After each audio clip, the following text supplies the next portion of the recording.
guys, please welcome me back to Retire Rich channel. Baliktad no? Ako dapat yung mag-welcome sa inyo. Kaso ako kasi yung nawala ng matagal eh. You know? Kung hindi nyo lang napapansin, I think it's been more than 3 weeks yata. Yeah, since my last upload. So I'm so sorry guys, it's because I got sick. Tinamaan po ako kasi ng COVID. Pero okay na po ako ngayon and I got only mild symptoms lang naman. Mild but it was really a complete package of symptoms. I got fever, I got body pain, headache, cough, chills, dizziness, and a couple of times I vomited also. So I was struggling during the first week after I got tested positive, and after that I was feeling better na. So I'm in isolation since then, and then I'm feeling better na. That's why I thought of updating you guys. Okay, so medyo malabo yung ating camera. I don't know bakit ganito. Okay, so I think medyo okay na yan. So in this video, let me just talk about a few things. Number one, about yun nga, yung my COVID status, which I just told you guys. So number two is about the flood that happened recently and how we can help. So number three is regarding uh, doon sa MARGE funding and the playlist I received. And lastly, I would like to shout out the names, okay, the names or the top 10 new subscribers as my way of thanking you guys for supporting this small channel. Okay, so let's talk about yun nga, yung latest na flooding, no? So I'm actually and personally sad because two of my brothers who are residing in Rizal were affected by Typhoon Ulysses. So yung isa kong kapatid ay kahit papano merong naisalbang gamit na konti dahil napagawa pa nila yung first floor ng bahay eh. Actually, kakalipat lang nila sa bahay na yun. At wala pa yatang 3 months na lumipat sila doon. At ayun, inabot na kaagad sila ng baha.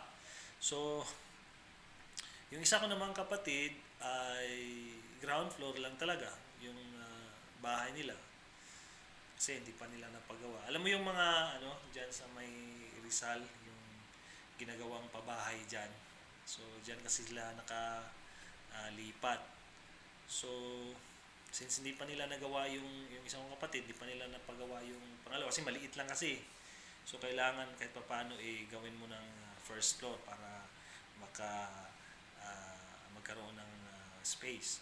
So yun, buti na lang nakalikas pa sila bago tuluyang nagiging lampas tao yung tubig baha, no? At ang masakla pa doon ay naka-duty yung kapatid ko nung time na yon, no? So natira or naiwan doon sa bahay nila, of course, yung asawa niya at yung dalawa nilang maliliit na bata. So yun, siyempre, of course, inuna nila yung mga sarili nila, no? Katawan lang talaga yung nailigtas, which is yun naman ang talaga yung importante. So pero guys, ubos talaga yung gamit. pati mga damit, puro putik. So, basang-basa talaga sila nung araw na yun. So, kahit papaano, ngayong sahod ay makapagpadala man lang, no? Ng kahit kunti man lang na tulong. At saka, hindi lang sila guys ang nabahaan sa area na yon kasi isang buong pabahay yun eh. So, hili-hilira silang ganyan. Alam mo yon yung may common sila na wall, di ba? So, yung buong community nila, baha talaga, nabahaan, no? So, kung ako lang ang tutulong, malamang hanggang sa mga kapatid ko lang ang kakayanin ko. So, guys, if you can help me, you know, to help also the community, let me know in the comment section kung paano natin sila matulungan.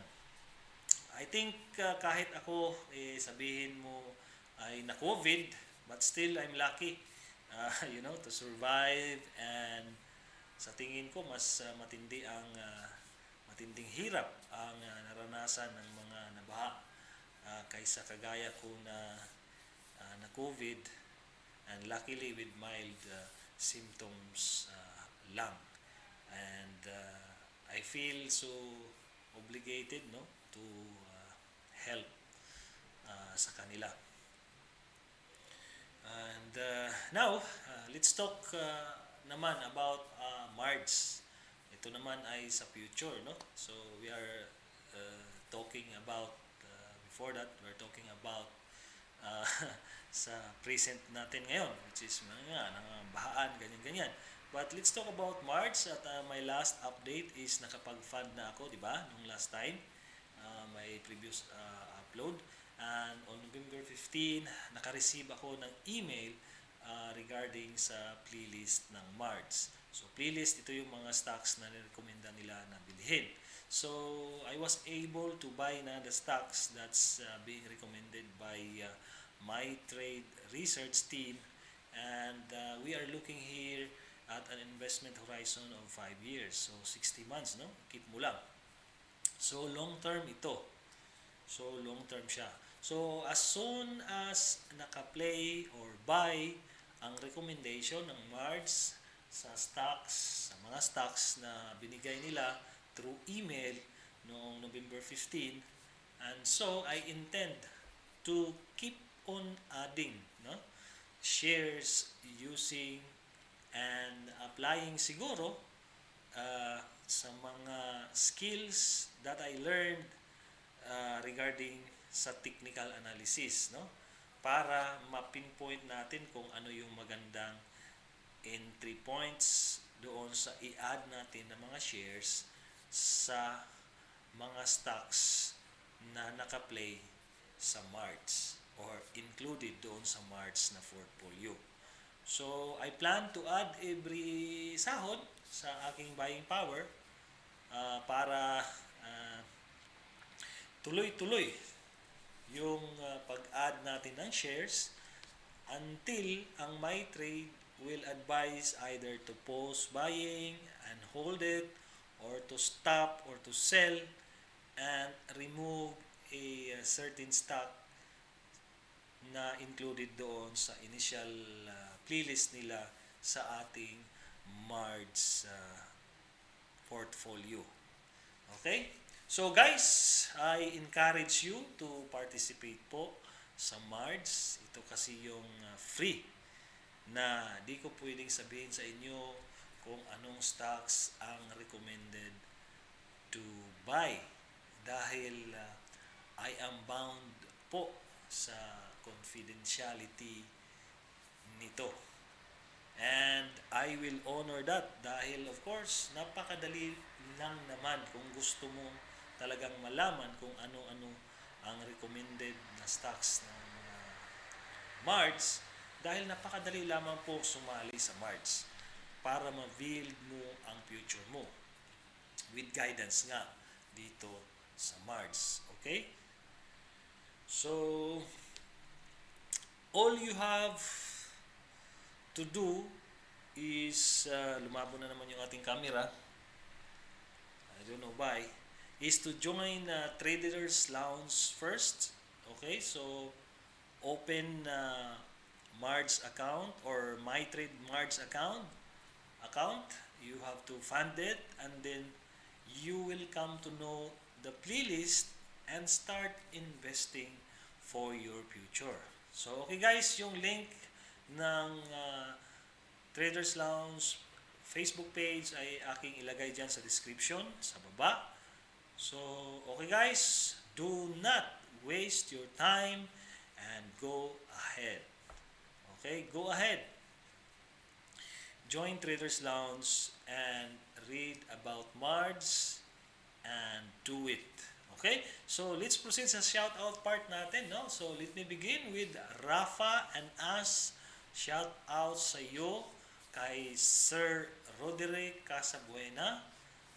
Thank you, sir, for subscribing. Kay underscore book. Kakaiba yung pangalan nito. Kay Miss Cristil Garcia.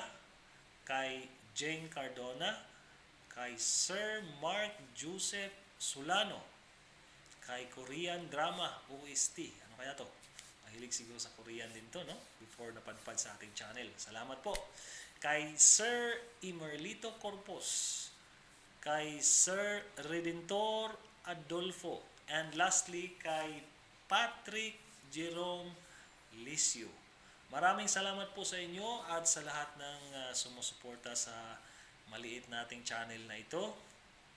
And gaya ng lagi kong sinasabi, okay, so thank you so much guys. And yun na nga, gaya ng lagi kong sinasabi, and as always, I believe that OFWs po deserve to retire rich. Thank you for watching, and I will see you on the next video.